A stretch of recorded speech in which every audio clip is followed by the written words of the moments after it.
Hey guys, welcome to the second episode of Mubeat On-Air. This is your host, Kate. Today's episode topic is life and hardships of a global K-pop fan, and I'll be reading the stories you guys sent in through Twitter and Instagram. Now I have Sunny here with me again today to help me read the stories that you guys sent in. Please say hi to the viewers. Hi guys, this is Sunny, and it's really great to have you guys all back after our very first episode of how I fell into the K-pop world. I do hope you guys enjoyed today's topic as well. I'm very excited to talk about it. Shall we start? Yeah. So how about we first start by telling our stories. So I'm from Vancouver, Canada, and Sunny is from Manila, Philippines.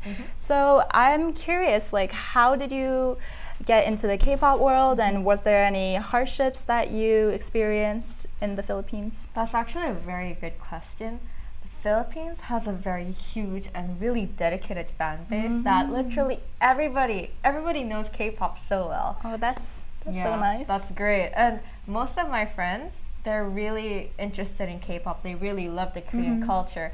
So I would always talk to them about what's up in the Korean community. And I think that really makes a bond between us stronger. Aww, that's so nice. It is. It's really great. And the thing I would say about a hardship of being a fan would be, I guess, trying to buy tickets for your favorite idol concerts. Like in Korea and even abroad, I heard, and I've even experienced myself, that it's really hard to get tickets. And so it's really my wish to go to a concert so bad. Yeah, I can't believe you haven't been to a concert yet. Yeah. And now because Corona, it's like even more postponed. Yeah, it's harder. So I'm just waiting for the day that Corona is just extinct. Please, Corona, go away.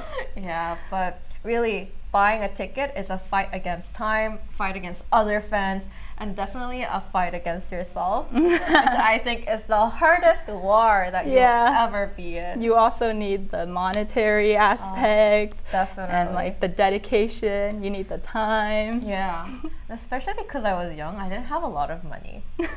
So that was also a problem. Yeah. But in my case, I feel like I had it relatively easier because, you know, I go to Korea every summer. I go buy albums and I visit the entertainment buildings, which I think is a great opportunity. Wait, you visited the entertainment buildings? Oh yeah, like JYP. I did too. Oh, which one did you visit? I went to SM, I went to JYP and YG. Oh my God. And wasn't FNC also next to JYP, I think, at the time. So, yeah. But they moved, JYP moved. But at the time, they were all like kind of together, right? SM, JYP, and FNC. So yeah, they filmed Running Man the day I went. That's actually really cool. Yeah, so I did that whole K-pop tour as well. Literally, that's the fan dream. That's the K-pop fan dream. Yeah. Well, that was me. But what about you, Kate? Okay, so for me, I'm actually quite the opposite of you. Like our stories are completely opposite. So I grew up in Vancouver, Canada, and when I was in middle school and high school, not many people were interested in K-pop, at least until like Gangnam Style came out, and then it kind of became like popular, but only that song at the time.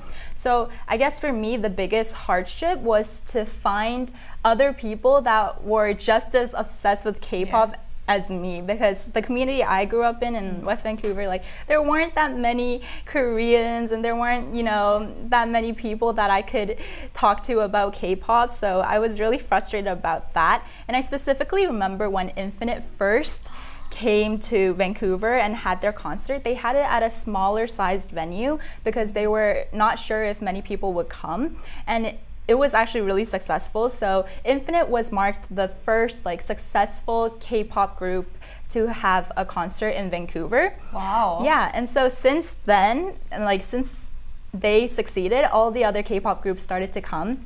And so the next one I went to was EXO, and when EXO came, it was a lot, you know, it was at a bigger stadium, a lot of people were there because EXO was so popular all of a sudden during my high school like years, like 2016.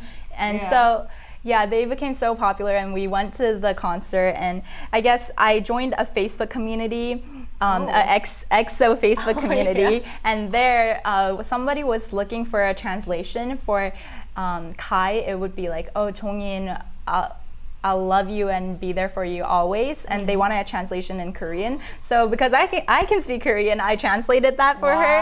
And then it turned into a banner. Like a banner that people would hold at the concert, and a lot of people were holding that banner, so I was so proud. Kai definitely saw the banner because everyone in the front row and in the back seats that were Kai fans were just holding it up. So yeah, I was really proud of that moment. That was like the first time I was like, oh my gosh, K-pop community in Vancouver. Yeah. It's actually such an interesting experience. I could never translate something like that. It'd be so hard. No, yeah, that was my first experience translating something, and yeah, so I guess like you had trouble booking tickets, so that was like your hardship. But for me, it was kind of the opposite because less people knew about K-pop at that time. It was really easy for me to book front row tickets to Infinite, and then I also booked ground floor tickets for EXO, so I was like almost front row there as well. So it was, but now K-pop is huge in Vancouver as well, so I bet it's gonna be so hard to get tickets if I were to do it like right now. But back then it wasn't as hard, and so for me, my struggle was to find, you know, a K-pop community, which you had. Well, so it was really like the opposite, our situations, right? Yeah, it's quite interesting. But I really, concerts. Man, so lucky. Yeah, no, you'll be definitely able to go after this is over, which it will be. Pray. Please. Okay, so how about we start reading the stories that you guys sent in? That sounds great. Okay, so the first story I'll be reading today is sent from Alexis from Boston. Now, Alexis says, "Hi, my name is Alexis and I'm a huge fan of Twice. My mom is actually Korean, but I was born and raised in America, so I had difficulty speaking and learning Korean my whole life. My mom speaks Korean to me sometimes, so that's as far as my Korean goes. I guess I never felt inclined to learn the language and Korean culture as it felt so far from me, and I didn't need to use the language in America.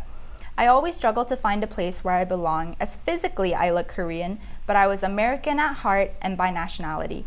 So I always tried to erase the Korean side of me. That is, until I fell into the K-pop world. When I first got into Twice, I was really amazed how even foreign members like Momo and Sana could speak Korean so well. This sparked my desire to learn Korean. I wanted to fully understand what the members were saying on variety shows without subtitles, and I just became interested in Korea and its culture as a whole. So now I tell my mom to speak only in Korean to me so I can improve, and I also try to talk as much in Korean to her as possible. I've actually also gotten a lot closer to my mom during this process as I learned more about her life in Korea. I hope to go to Korea with my mom one day in the future." Aw, this is so sweet. This is such a heartwarming story. Oh my gosh. Good way to start the radio. So she basically was trying to erase her Korean side. She didn't really embrace it. You know, she's living in Boston, America, and I think like a lot of Asians living in America do find it hard to, you know, find themselves, like have a place in the community. So I really understand what she's talking about, but I'm so glad that she got into K-pop and that she, you know, embraces her Korean culture now, her Korean side, and that you're also able to, you know, communicate with your mom in Korean, and you got to know a lot more about her childhood and her past in Korea, and you have like a different connection now that you speak with your mother's mother tongue. Yeah, that's definitely true. I feel like K-pop not only does it entertain people, but it also does build bonds. And especially building bonds with your parents, it's kind of hard. But K-pop kind of bridges that together. And so definitely building a relationship with your parents through K-pop is a really, really good experience, and it just shows K-pop is amazing. No, I also relate to this story a bit because I grew up in Vancouver, Canada, and though I never like tried to erase my Korean side, K-pop and like Korean dramas in general really made me proud to be a Korean, especially when Psy Gangnam Style came out, which we talked about in the first episode. But yeah, no, I was really proud to be Korean, and I think especially I can tell the difference between me and I have two younger brothers because they never got into K-pop or like Korean culture, and so they never really understood Korean culture. They never really studied it, and their Korean is a lot worse than mine because they just never listened to Korean as much. They're basically Canadian. So I guess in Alexis's case, it would have been like that if she didn't find K-pop, and because I found K-pop, I was able to stay rooted into the Korean culture. So yeah, I think K-pop is definitely, especially for people like Korean Americans or Koreans living abroad, it really does help them adjust and to have this amazing That's thing. Definitely true. I think it's really good that it gave you the motivation to learn Korean and to find your Korean identity. Yeah. And on that note, actually, do you want to read the next story as well? So next we have Bayu from Indonesia. Actually, no, Sun, you should read this. Okay, great. Okay. Hi, I'm from Indonesia, and when I first saw this topic, I just had a lot to say. I'm a big fan of AB6, and I love them so much. I do too. I think it's so exciting to find out that your idol lived abroad, like how Taewi used to live abroad before becoming an idol. So there's a lot of connection I get when I start seeing more English-speaking idols. It makes me feel more closer to them. Nowadays, idols make their comments in Korean and also in English, which is definitely much better than how it used to be in the past. It was really hard to find English subtitles for certain entertainment shows, so I would always have to wait until the subtitles were ready. It's a shame because I'm always late to the party, but a lot of us global fans still fangirl over old content. It's also great that there's a lot of apps, especially Instagram, that idols use to go live. Oh, so she finds it hard to always be late to the party because she has to wait for the English subtitles, right? Yeah, no, I think that is, I also kind of relate to that, not because of the English subtitles, but because when I lived abroad, I also had to wait another day because I would miss all the lives, so I would have to wait for it to be uploaded. So imagine waiting for English subtitles. That would be even longer, probably like a week. It's a really long wait. Yeah, no, so I feel bad. But there is a solution to that story. Oh, okay. What's the solution? You can learn Korean and you will be fine. Because my friend, I introduced her to K-pop and she fell in love with it. Wow. And within a year, she could fully understand conversational Korean. When my mom would speak in Korean to her, she would understand it, and then she would study more and practice Hangul writing and things like that. And now she watches K-dramas, she watches Korean variety shows without subtitles. Without subtitles? And she's not Korean or anything, so she's a pure American that learned Korean within 2-3 years perfectly. So yeah, even if speaking is hard, if you keep listening to K-pop and if you keep trying to study it, then for sure you'd be able to listen to at least 50-80% within, if you study a lot, within a year or two, I think. Wow. So yeah, compared to other languages, I think Korean is still relatively easier to learn. So I think that you should try learning Korean if you can, and that will solve the problem of waiting for English subtitles. It's like a New Year's resolution. Yeah,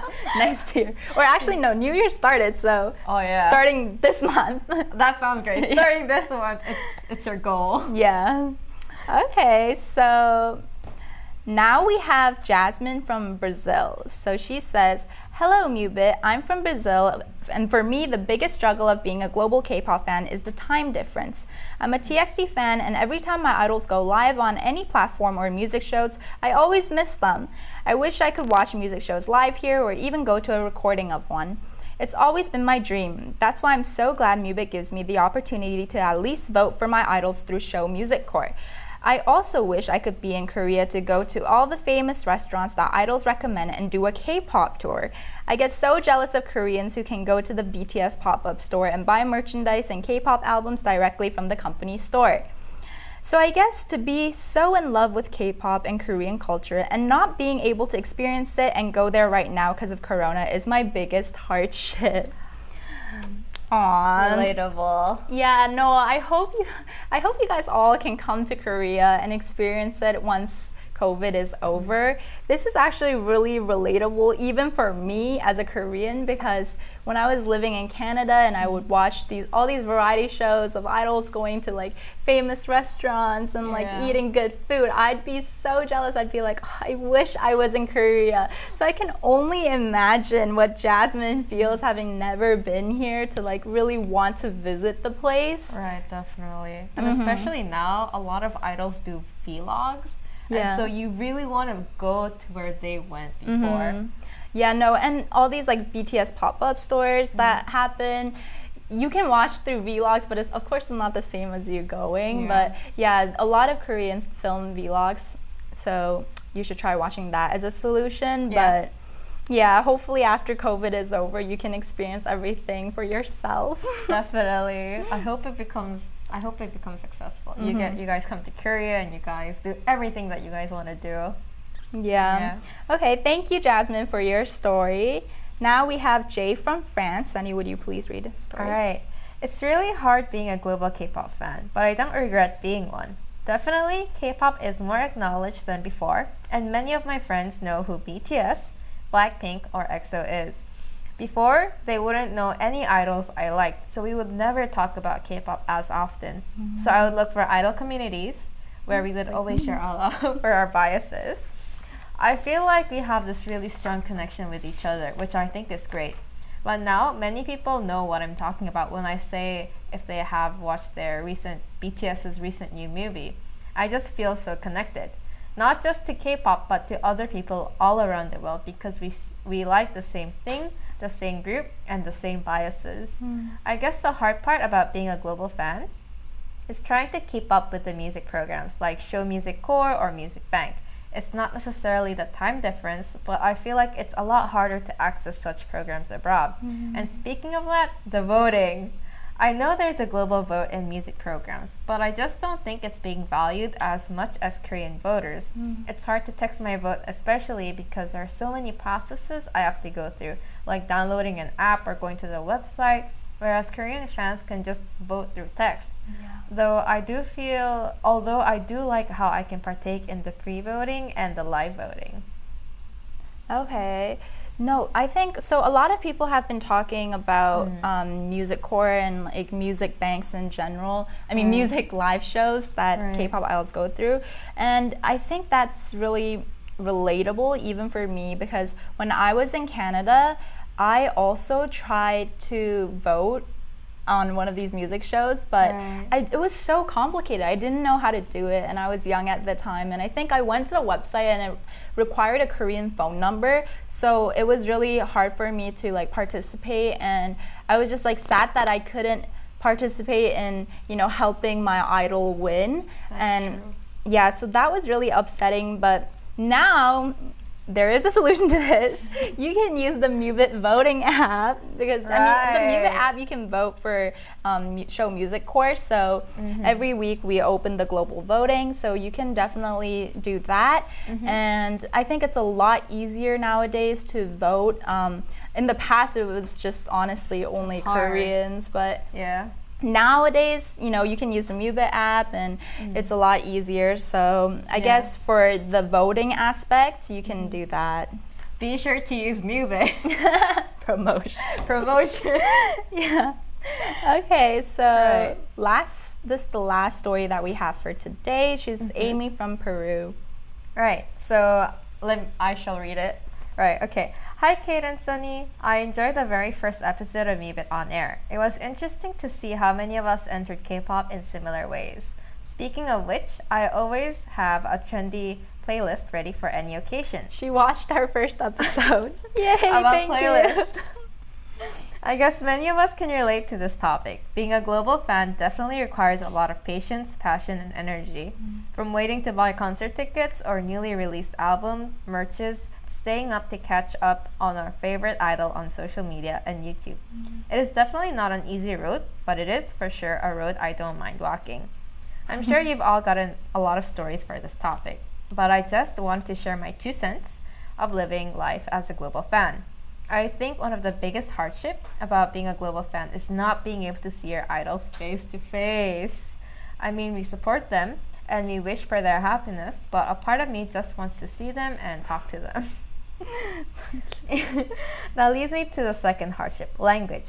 There is a language barrier, but I really have to point out that this barrier doesn't really seem like a barrier at all. It's hard to understand Korean at the beginning. Trust me, I had to have Google Translate with me every time, or at least subtitles.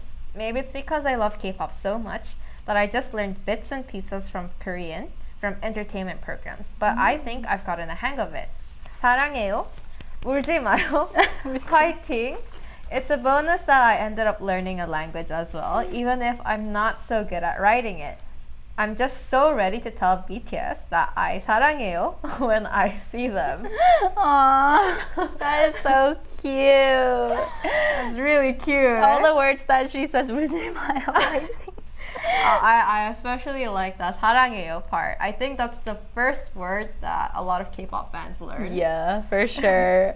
Aw, so she has hardships with like language and not being able to see the idols in person. Right. But honestly, that part is just a whole K-pop fan thing. Yeah. We can't see idols in person either.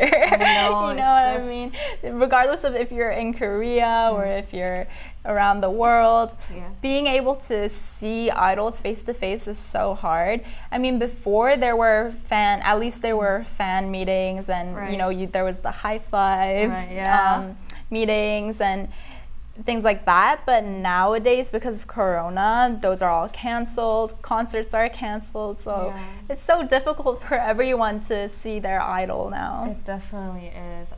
It's such a shame that you can't really meet your idols face to face, but I really like how they came up with a solution, like online concerts, online fan meetups, and so I think that's really great. So now they're doing the FaceTime meet and greets, and I have a friend who actually was able to FaceTime NCT Doyoung. Wow! Yeah, she was so lucky. Oh my gosh! So she was able to talk to him for like a minute or two, I think. I don't really know, but yeah, she was so lucky with that, and I think that's actually kind of better in some ways than meeting face to face, like in a fan meet and greet, because fan meet and greets are very fleeting.